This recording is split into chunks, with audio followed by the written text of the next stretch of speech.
समझना होगा, और वो कहलाता है जनाब कि ये वेरिएबल क्या होता है और कांस्टेंट किसे कहते हैं। वेरिएबल क्या होता है भाई, क्या होता है भाई वेरिएबल, कौन बताएगा? जिसकी वैल्यू चेंज हो सकती है वो वेरिएबल है। Anything which can very is variable. ठीक है, तो प्रोग्रामिंग लैंग्वेजेस के अंदर अगर मैं लफ्ज वेरिएबल यूज करता हूं तो इससे क्या मुराद है?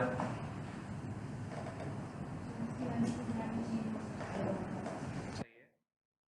क्यों बनाते हैं हम वेरिएबल?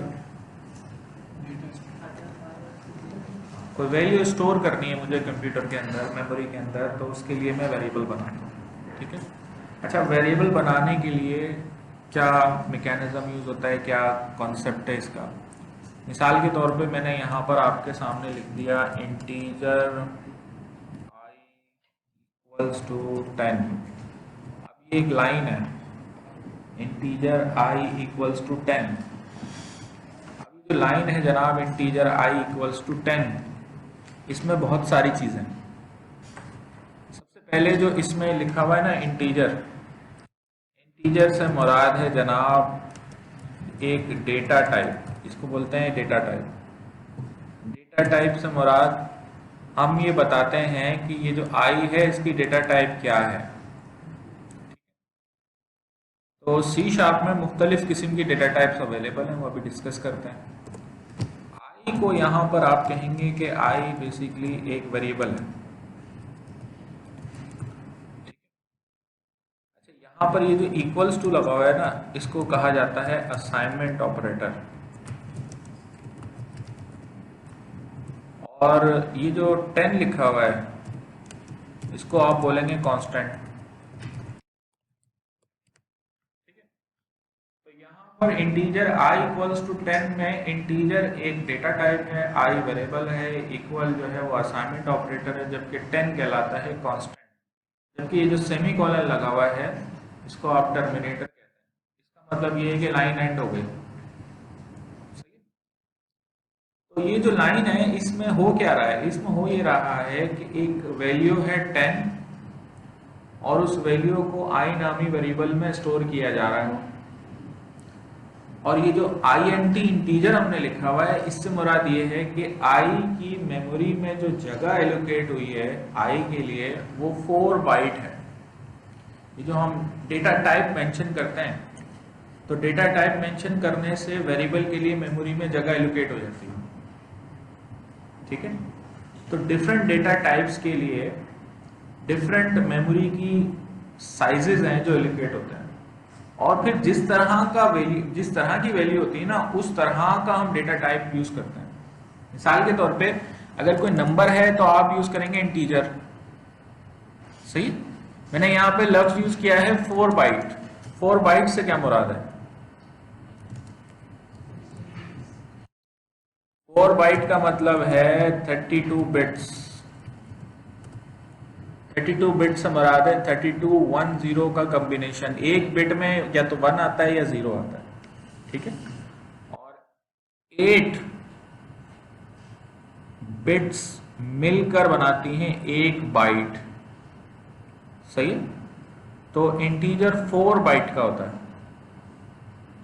अच्छा, इसी तरीके से हमारे पास एक और डेटा टाइप होती है जिसको हम कहते हैं फ्लोट।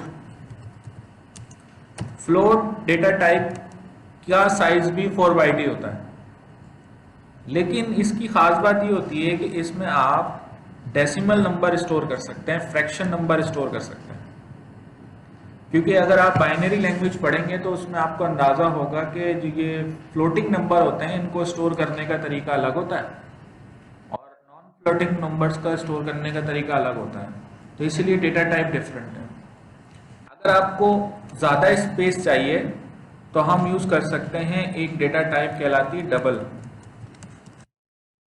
अगर आप डबल यूज़ करते हैं 15.4, तो डबल की डेटा टाइप होती है 8 बाइट। सही है, इसी तरीके से एक और डेटा टाइप होती है जो कि सी शार्प में है, वो है डेसिमल। डेसिमल जनाब 16 बाइट का होता है। बात समझ में आ गई?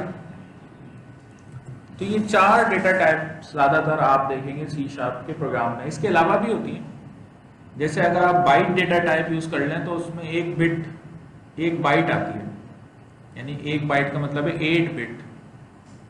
सही है? तो बाइट डेटा टाइप में आप 8 बिट रख सकते हैं। अब इसमें आप वैल्यू कुछ भी रखें, मेमोरी में जगह उतनी एलोकेट होती है जितना कि आपने डेटा टाइप में मेंशन किया।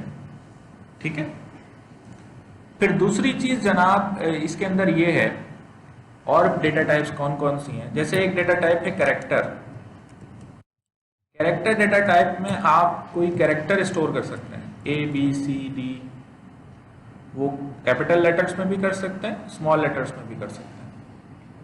फिर एक डेटा टाइप होती है इसमें बूलियन, इसको सिर्फ बूल लिखा जाता है, सी शार्प। इसमें आइदर आप ट्रू या फॉल्स स्टोर कर सकते हैं। इसके लिए सिर्फ एक बिट एलोकेट होती है, या तो 1 या 0। 1 का मतलब है ट्रू, 0 का मतलब है फॉल्स। फिर जनाब हमारे पास एक और डेटा टाइप जो बहुत ज्यादा यूज होती है, वो स्ट्रिंग डेटा टाइप है। और स्ट्रिंग में आप बेसिकली बहुत सारे कैरेक्टर्स एक साथ स्टोर कर सकते हैं। सही है? जैसे मिसाल के तौर पे मैंने लिख दिया कि आज पहली क्लास है, तो ये जनाब जाकर इस str में स्टोर हो जाए। तो ये सारे वेरिएबल्स हैं, और इन वेरिएबल्स की ये डेटा टाइप्स हैं। ये कहलाता है असाइनमेंट ऑपरेटर। इसका काम ये होता है कि राइट हैंड साइड पे जो चीज भी होती है उसको लेफ्ट हैंड साइड पे असाइन कर देता है। ज्यादातर इसके राइट हैंड साइड पे कोई कांस्टेंट होता है, वेरिएबल भी हो सकता है, तो वेरिएबल की वैल्यू भी ये इधर असाइन करता है, तो इसीलिए इसको बोलते हैं असाइनमेंट ऑपरेटर। ये इक्वल टू नहीं है। ठीक है? तो किसी भी लाइन के अंदर जो कोड लिखा होता है उसमें कोई डेटा टाइप हो सकती है, कोई वेरिएबल हो सकता है, असाइनमेंट ऑपरेटर हो सकता है। और ऑपरेटर सिर्फ असाइनमेंट नहीं है, और भी बहुत सारे ऑपरेटर हैं। अच्छा, मिसाल के तौर पे मैं अगर यहाँ पे प्रिंट करवा देता हूँ और लिख देता हूँ console.writeline, और इसमें str को प्रिंट करवा देता हूँ, तो ये होगा क्या कि str की वैल्यू प्रिंट हो जाएगी, जो कि है आज पहली क्लास है। अगर आप प्रोग्राम को रन करेंगे तो आपको आउटपुट नजर आएगा वेलकम टू सी शार्प, आज पहली क्लास है, जो कि एक्चुअली str की वैल्यू है। मेरी बात समझ में आ रही है? ठीक है? अच्छा, अब ये सारे वेरिएबल्स हैं, और फिर कुछ हमारे पास डेटा टाइप्स भी हैं। ये डेटा टाइप्स देख लिए हमने।